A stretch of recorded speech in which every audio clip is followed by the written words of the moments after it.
E o ponto que a gente queria trazer especificamente é a leucemia mieloide aguda do idoso. Sabe por quê?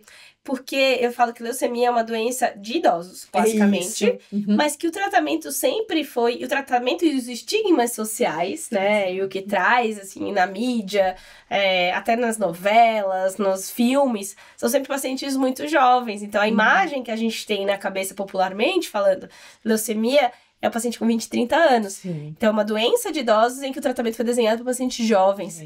Que bom que as coisas mudaram, né? Mas tem uma mediana de idade ao diagnóstico de 69 anos. Então, é uma doença de idoso, com certeza, né? A gente sabe aí que mais de 60% dos casos vão incidir em pacientes acima de 75 anos. Então, é uma doença de idoso. Quanto mais a gente sabe que a pirâmide está invertendo, vai ter mais idoso, né? Conforme você falou. Vai ter mais casos de leucemia mieloide aí. E no idoso, é uma população que tem aí um pior fator prognóstico, né? Tem piores fatores prognósticos, que tem aquelas mutações que são muito piores, já tem, às vezes, muitas vezes, uma exposição aí a um quimioterápico, porque tratou uma outra neoplasia, então vem aí uma leucemia secundária, que é muito pior, né? É um idoso com pior performance status, então tudo isso vai complicar o nosso manejo, né? É aquele indivíduo que chega citopênico, que é muito difícil, que é com o caso que a gente tem agora, né? Que é difícil de manejar o tratamento. Então, tudo isso é muito complicado para nós aí como oncogeriatras e hematologistas.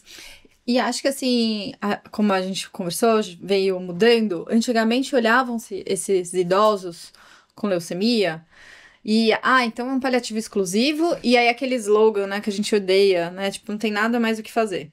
E detalhe que não é há muito tempo atrás, quando a gente era residente, né, a gente tá falando 10 anos atrás, a gente não tinha nada para oferecer para esses pacientes.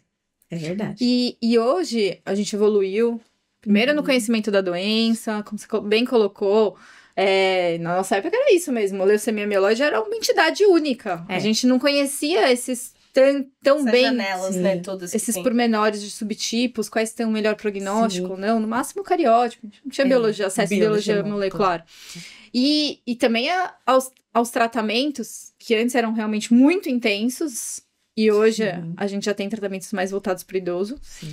E realmente como a gente vê o paciente idoso, né? Eu acho que antes a gente via como, então tá bom, então agora é a hora dele, coisa assim. Sim. Não, com certeza. A gente consegue hoje ter um bom controle da doença, mesmo que às vezes você não vá utilizar estratégias curativas, né? Propriamente ditas como curativas, mas a gente consegue ter um bom controle da doença com boa qualidade de vida, né? Deixar isso bem equilibrado.